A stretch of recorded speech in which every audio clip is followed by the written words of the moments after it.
Welcome back into another edition of GamecockCentral.com radio. I am Wes Mitchell alongside Chris Clark. Jeff Tyner operating behind the scenes there, recording our podcast here, producing, if you will. It's been obviously a very tough season on the members of Gamecock Nation. And Chris, I believe, safe to say it got even worse this Saturday with South Carolina's 1-point loss to the Citadel. I think that we kind of knew what this South Carolina team was. It's been pretty obvious they're not a great football team, but I don't think anyone in their right mind probably looked at this schedule this past year and wrote down an L beside the Citadel on the schedule. So obviously a tough loss for South Carolina fans to swallow, I think, Chris. Yeah, I mean, what you said is pretty much it. It went from bad to worse. Wes, I don't know if you had a chance to see the telecast of this game on the lovely SEC Network alternate channel, Yes. non-HD. I actually watched this one at home. Considering we just had a second child, it's sort of hard to get out, of course. But we watched it, and my wife was actually watching it with me, and she said, "Is this how it's going to look all game?" It's like very hard to see, but what you did see on the field was not pretty for South Carolina. And any way you slice it, I know that the Citadel is a good FCS team. I know that their offensive scheme is difficult for anyone to stop. There's a history of FCS teams with a scheme like that. Going up and down the field on some really good teams at times. But what we saw on Saturday is not on any level acceptable. I mean, I know that FCS players, they got some players, some guys that can play football. Their coaches are very good coaches, but it's just, to me, not acceptable for an SC team to lose to an FCS team under any circumstances, and certainly not in the way they did. I mean, getting pushed around on the lines of scrimmage, just looking unprepared. I just didn't understand it, and it just goes to show how the season's gone. Yeah, Chris, you just kind of hit on it, but the thing to me that completely caught me off guard was particularly South Carolina's offensive line against the Citadel's front in the running game. I think Carolina blocked them pretty good in the passing game. For the most part, it felt like they had time to throw, and it felt like there was guys open all day long on South Carolina's standpoint. I actually watched this game from the sideline for the first time ever. It kind of gave you a little different viewpoint down there. My first game kind of as a pseudo photographer. But if, I tried to watch the lines of scrimmage a lot from that viewpoint. And, you look, I think looking at the Citadel's starting lineup and depth chart, they have some guys on the line of scrimmage. They've got a 250-pound defensive tackle, and their biggest starting defensive line was 275 pounds. I don't care what scheme you're in. If you're a Division I, or FBS, whatever you want to call it, offensive line, you should be able to push those guys around in the running game, I feel. So that to me, this was a game, and I thought maybe – and I'm not one of these guys, we got some fans there on our boards, and we're all welcome to all opinions, but they're all about the I formation, and they're get the I and run the football. I'm not one of those guys, but there came a point in this game where I was like, South Carolina's shotgun running game. I don't know if it's the angles. I don't know if the Citadel guys were just quicker than the Carolina offensive linemen. They're going around them. I don't know exactly why, but South Carolina was not able to get downhill from the shotgun. I know the I formation isn't something South Carolina does, but I was sitting there saying maybe this is a game like UCF a couple of years ago when South Carolina was struggling, and they just said, we're going to get the I and run the football.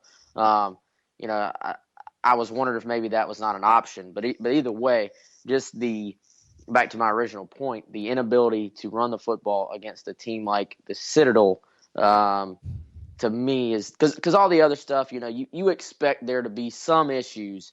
Especially, it's not like this defense has played that great this year. You expected there to be some issues defending the triple option, but you would also have thought South Carolina's offense at the end of the day could say, we're just going to wear them down and punish them into the fourth quarter and basically put them away. And they were not able to do that at all. Yeah, that was the most alarming thing. And, the offensive line, I don't think has played, or I know they have not played up to what I expected coming into this year. Now, I think some people have unrealistic expectations for an offensive line. They think that, South Carolina's offensive line should just go up there and be, I guess Alabama or whatever it may be. And I don't. That's okay to want to get there one day, but I don't think it was fair to expect that going into this year. But I've expected it to be better. And look, they had to play. They played a couple younger guys on the line and things like that. But it was really just mind-boggling. It really was. I mean, and even beyond just getting pushed around, some of the decisions that were made in the game. I mean, Sean Carson had a couple nice runs, but I think he got 2 carries. David Williams, was out there on the 4th and 1 when you need Brandon Wilds, who's your best tackle breaker and your most physical runner. He's not out there. Sky Moore, he missed some practice time, and I guess the coaching staff thought that he wasn't as prepared, but I didn't really see many guys on the field that looked very prepared to go up against the option. Moore was out there very little, and when he was out there, he produced. He made some tackles. At least he ran to the football and tried to make some tackles. So that was another odd decision. Then, you just – sometimes they got outflanked. Sometimes even when they had, 4 guys on the edge to Citadel's 2, they just found a way to miss the tackle. You misplay a ball in the air, let a guy go up over you and catch it. I mean, we could just go on and on. I mean, it was just a combination of very poor play and execution and just some really odd decisions. Yeah, and I thought, and not that I want to go into this for 10 minutes, but I thought it was pretty interesting, the difference in the Sky Moore situation and the Lorenzo Nunez situation. You basically have one guy who's being told, hey, you're not, you're probably not prepared because you didn't practice a few days this week. When Sky, I think, what, I know, I'll quote, all players should be treated the same, but let's be honest. This is Sky Moore. I think Sky Moore could probably go out there with no coaching at all and make 8 tackles a game because his instincts are what set him apart. He's got great eyes. He's got great instincts. He finds the football.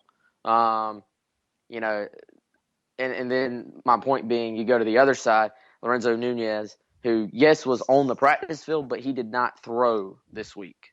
That was the thing. He could not throw the football this week, and you have this issue of, Nunez doesn't think he's playing. Elliott somehow thought he was playing. So you basically had one guy who didn't practice and wanted to play and probably could have played, yet is watching on the sideline. And then on the offensive side of the ball, you have a guy who wasn't expecting to play, who didn't feel like he was going to play physically. And then you have this big off-the-field issue now of coaches saying one thing and players saying a different thing. That is just and a lot of times these things come out when you're losing. When you're winning, sometimes stuff kind of gets glossed over a little bit more. But I mean, even Ohio State had not lost a game in 23 games, and then you have they lose a game, and all of a sudden you have a running back calling out the coaching staff. Things tend to snowball, I think, when you're really losing games and all the negative stuff comes out. But it was kind of silly to me thinking about the opposite of those two how kind of opposite those two situations were, with Sky Moore on one side of the ball, Lorenzo Nunez on the other. And, I think Sean Elliott had, not done himself some favors as far as actually getting the Carolina job, but I think had really shown well for himself as far as South Carolina hanging around with an A&M, battling against a Tennessee, even, coming back a little bit there in the fourth quarter against Florida. But now I think this loss kind of just erases a lot of that, unfortunately, for Sean Elliott.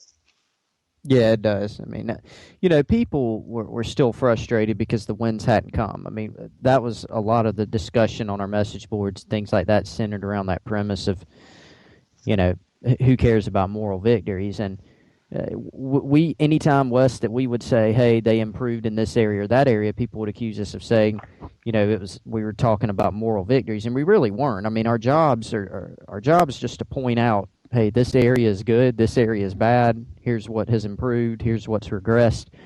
And there were some areas that, even for the most hardcore pessimists, you could look at the A&M and Tennessee games and say some areas improved. For the most hardcore optimist, there were areas you could look at in those games and say, man, there's still things that are really concerning and really bad here. And really, any positivity was wiped out. I mean, you cannot look at that Citadel game and really take much away from it in a positive manner. Except, okay, Perrior threw the ball pretty well. Cooper and Adams had big days. They got a couple defensive stops, but really, who cares? I mean, it really hit rock bottom. And that was the thing I was getting to earlier that I sort of got off track. On that SEC network alternate channel telecast, they were playing that rock bottom song during it, and I don't know if they picked that on purpose, but it was sort of an omen for that game. I mean, it was just, oh man. I mean, it's wow. It's about as bad as it gets. Wow. Really. I mean, this isn't a situation where it's, somehow it's a good team and somehow they just have the worst day ever and lose to an FCS team. It's just this team has been poor all season and not been able to finish games, and then that happened. So it's tough. It's tough, no doubt about it. But and a lot of people have asked if it's something that the team can recover from. Is it gonna, or if the program can recover from it, is it gonna affect the coaching search? I think it does illustrate for people looking on the outside looking in. It illustrates that there are real issues, and it illustrates that South Carolina needs more talent. But the way I see it, they've got enough talent right now. Even if their talent's in the bottom part of the SEC, they got enough talent to beat Citadel. I mean, they do. You couldn't convince me otherwise. Yeah, and along the same lines of that song playing, actually about the fourth quarter of this game, I don't know if you can see it on TV, but a very, very dark storm cloud just rolled in right over the top of Williams-Brice Stadium. And I was like, if that is the most fitting thing ever, is this dark cloud hanging directly over the stadium right now. So moving forward, I know those listening probably are tired of hearing about the game. They want to put it behind them. But they probably don't necessarily want to hear about the next opponent either. But, I think we have to talk about it. And, of course, South Carolina Clemson, the annual renewing of the rivalry. And I was actually surprised, borderline shocked that the opening line this week for this game was just Clemson by 15.5. I was expecting, honestly, 3, and I'm not a gambler. I kind of follow that stuff as far as lines go a little bit, but not super close. But I personally was expecting at least a 3 touchdown underdog line for South Carolina, but opens at 15.5. Chris, was that a surprise to you? And hasn't it gone up to 17 now? I believe it has moved up, but yeah. The opening line though. Yeah, that's the moving around is generally based on what side, how big the bets are coming in, which would make sense, I think, with that line for bets to go in on Clemson and it to move. But I was surprised that it opened that low. Yeah, I agree. I mean, South Carolina was a 20.5 point favorite over the Citadel, and I thought that was extremely high, to be honest. Yes. Even though I think I say extremely high, I think I picked South Carolina to win by 15, so I guess really it wasn't extremely high, but I thought it was pretty high, I thought. But yeah, that is a surprising line. The one thing, I guess what you could take away from it is South Carolina in the losses, even to the Citadel. But I think looking at teams like Tennessee and A&M on the road, maybe Vegas looks at it and says, okay, A&M and Tennessee can put up points for sure, and they've got athletes. They're SEC teams. They've got talent, and South Carolina went on the road and dropped close games to those guys, 7 points. And so maybe they look at that, and then maybe they look at Clemson, who no doubt is they're a better football team than Tennessee or Texas A&M. But maybe they look at their schedule and say, okay, Clemson has won every game, but they struggled against Syracuse. They beat Wake Forest by 20, but it wasn't just an absolute shellacking. I mean, yeah, they got to pull their starters and everything, but they've had some games that have been close. They've had some struggles. None of the teams their signature win was against Notre Dame, who's certainly a very good team, but was a Notre Dame team that also wasn't full strength, and it was in a monsoon, and they won by 2. So what I'm saying, I'm not detracting from Clemson's season or their team whatsoever. I mean, I think I would have the line much higher, but I'm just trying to take the perspective of maybe that's what Vegas sees. And if somehow South Carolina could, play out of their minds and actually put together a good game, then they're capable, I think, of hanging with Clemson for a little while. Now, if they play anywhere close to how they played against the Citadel on Saturday in the game against Clemson, it's going to be ugly, and it's going to be ugly early. But yeah, I think I would have that line. Shoot, for me, it'd probably be probably a 3-touchdown line, something like that. And I think first of all, if you look at this game, and kind of in the parameter of what would South Carolina have to do to win this game? I think first of all, very clearly, this is not a team South Carolina is going to be able to kind of get down against like they did against the Citadel. They were down 14-3, down 17-0 to Tennessee early on.